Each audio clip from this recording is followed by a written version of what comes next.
Whoa, whoa, whoa, Lego, come on. Why are you going out there and making this video? Why are you hating? He's one of the top point producers in the NHL. What do you mean he's not worth the money? What are you talking about?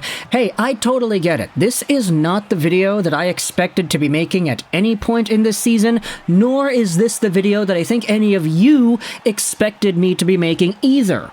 But if you're a Vancouver Canucks fan and you've watched all the games in Vancouver season so far, from the beginning of the year after the torturous preseason they had, honestly, from that period up until the end of the win streak, up until now when the team has sort of gone through a bit of turmoil, you might actually come to the same conclusion.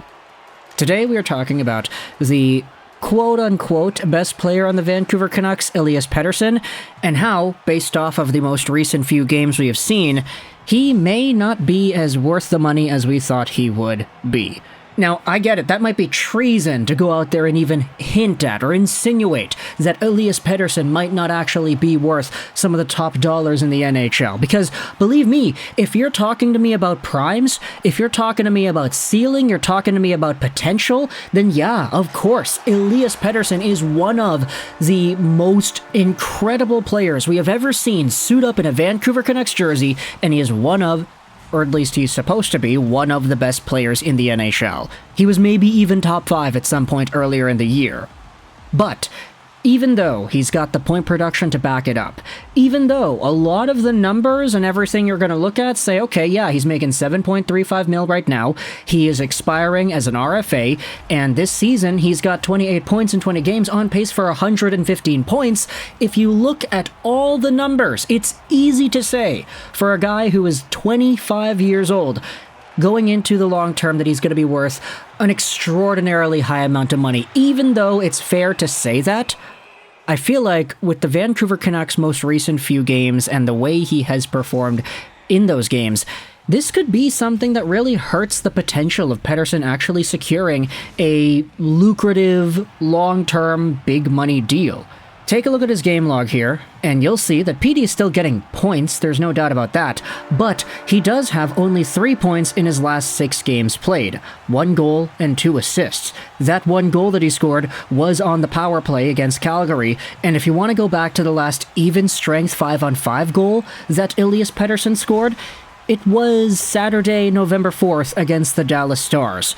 That was the last time Pettersson scored a 5-on-5 goal. His power play production has sort of dwindled down the past few games, and when it comes to that scoring lead that he had on everybody in the points race, well, he's no longer first. He is quite a few behind some of the other guys. And part of the reason a lot of the production has gone down lately is because Elias Pettersson is 100% not playing like himself. The Canucks are not going to admit this. Rick Tocchet is not going to admit this. Elias Pettersson himself is probably not going to admit this as well. But if you're watching these games, there is a clear night and day difference between the way Elias Pettersson has played ever since, let's say, the Ottawa game in the middle part of November, compared to, let's say, the first few games of the season where he was barreling guys like Cody Ceci and getting multi-point games continuously.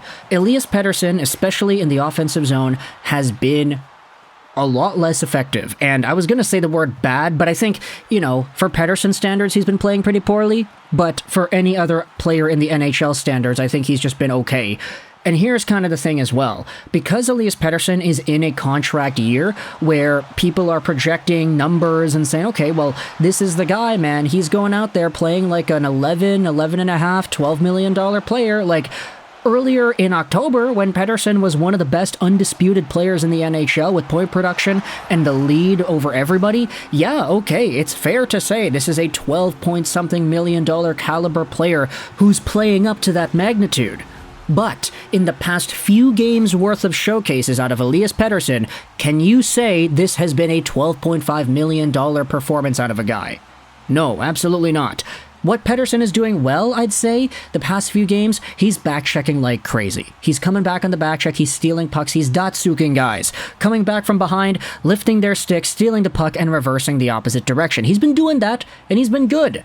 But in the offensive zone, boy oh boy has Petey not looked like himself. He can't handle passes as he has. He's overthinking way too much. He's losing battles here and there.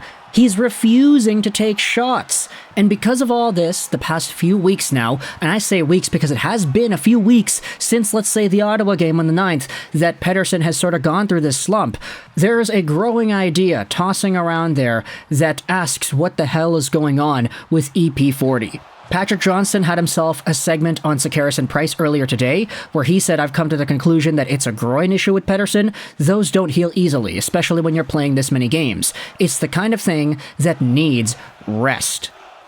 We also had ourselves a few other ideas tossed around there. Chester Ming went out there and tweeted this: whatever's wrong with Pettersson's wrist, for the love of gosh, do not send him to the doctor that fixed Tanner Pearson's hand.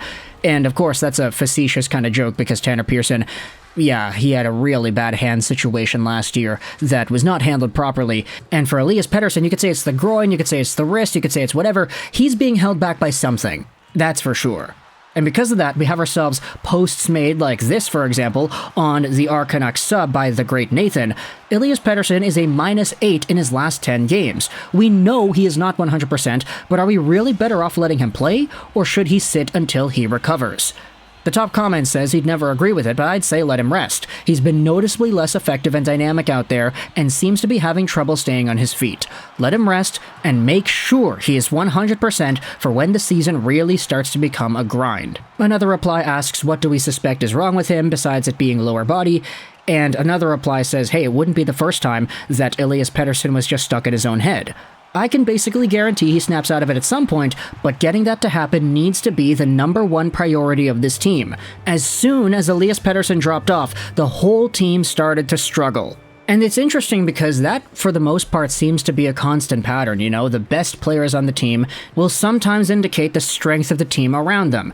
The Pettersson-Kuzmenko-Mikheyev line getting a little bit soft as it has, soft and cold, I guess you could say, has really deterred an element of scoring productivity from this team.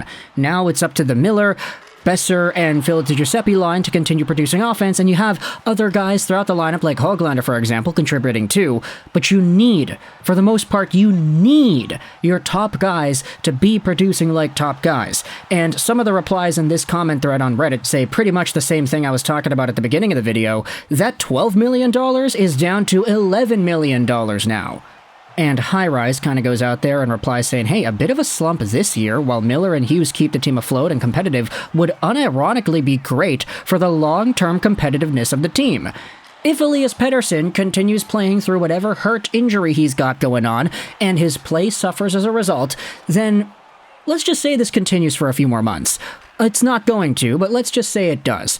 If Pettersson ends the season off with, let's say, 100 points on the year, maybe 105, let's just be generous. Not the 120, 130, 140 point pace that he was on earlier. Let's say he ends off like 103, like he had last year. Let's just say that. Is Elias Pettersson worth $12 million if that's the case? No, probably not, especially when you think about how this season, I feel like Miller and Hughes have been so good that it's easier to say that, okay, Elias, because you were hurt, because you were not maybe as effective as Hughes or Miller, you weren't really as game-breaking as those guys were, we can't give you game-breaking money. We can't give you McKinnon, McDavid, Matthews kind of money. And of course, that's not me trying to go out there and hate on the guy. It's just analyzing, saying, hey, he hasn't been playing like a 12-point-something million dollar player the past few weeks, like he might have been at the beginning of the year.